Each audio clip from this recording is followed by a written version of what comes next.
element A5. This element is a executive summary. It could be a page, half a page, 2 pages at most, in which you describe what the background is. Why are you doing these measurements? Just in brief, because you're going to go into more detail in that later.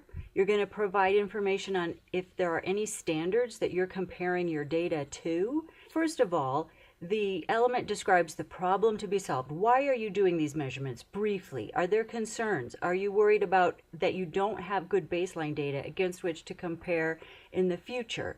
Are you worried about development? So the first thing that you need to do is research if there are any standards that you're going to be comparing against.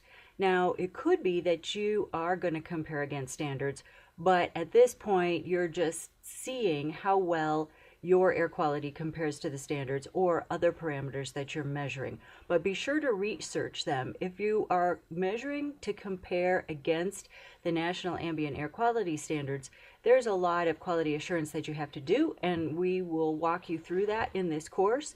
Here is a link for the US EPA's website that describes the standards and provides a lot of background information. So this link is in the document. Let's take a look at it.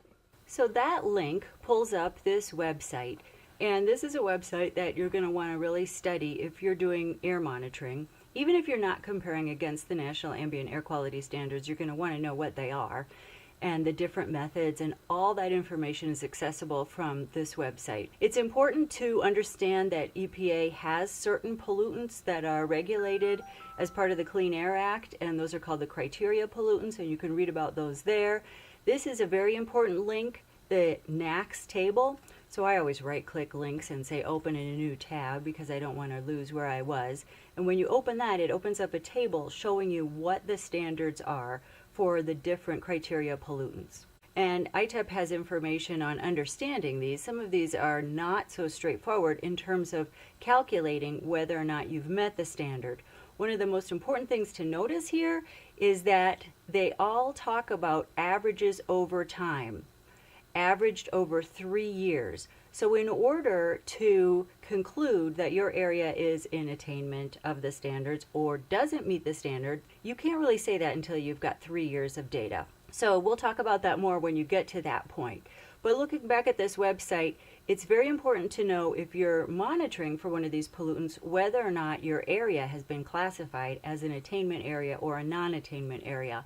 And that link here, it's called the Green Book, looks at different areas and provides maps, and that's really important for you to know and to put in your quality assurance project plan, because for example, if you're in a non-attainment area, then you're going to want to make sure to insert that into this element A5 because that's really pertinent to why you're monitoring.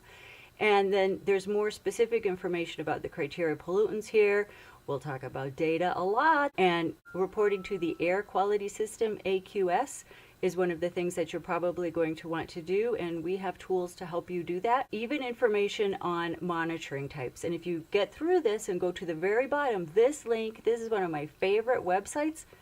Not really, but it is very important for work. The Ambient Monitoring Technology Information Center, AMTIC. So I right click, open a new tab, and this website is really, really good because it has all sorts of links.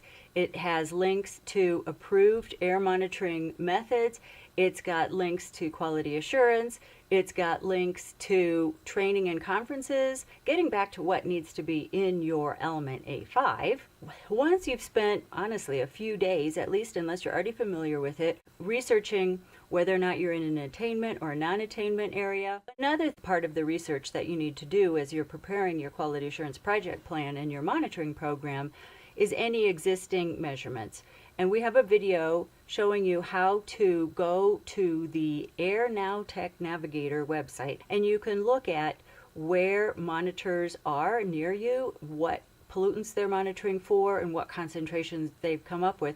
You can generate wind roses so you can see which direction the wind is going in different times. You can even do backward trajectories on the Air Now Tech Navigator website. Then you could just take a screenshot and copy and paste that into your element A5. So think about writing just about a page or so, and we have example text here. This example text, like throughout the course, we try to be fairly generic, but we're gearing it mostly towards tribes who are doing air quality monitoring and at some point going to compare their data against the National Ambient Air Quality Standards. And that involves a lot of intense QA and QC. So we figure if we present that to you, you'll have the understanding of what that is, and then you can either work toward that or just cut that information out if you are not monitoring to compare against the NAAQS. This example text just talks about objectives. You can have other objectives, like if you have an objective of determining whether or not there needs to be road dust abatement, so you've got too much dust at certain times of year, maybe you're going to want to do a project where you compare two roads, or you take measurements at two different times of year and then you compare them.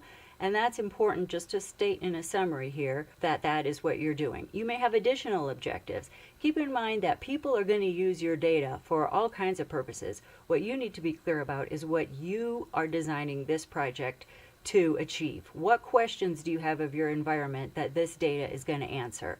So you may have questions, especially those of us who live in the West, about fires. How much of a PM concentration are we breathing in when we get smoke like this, for example? So good luck. This element shouldn't take you too long, and we'll meet you in element A6.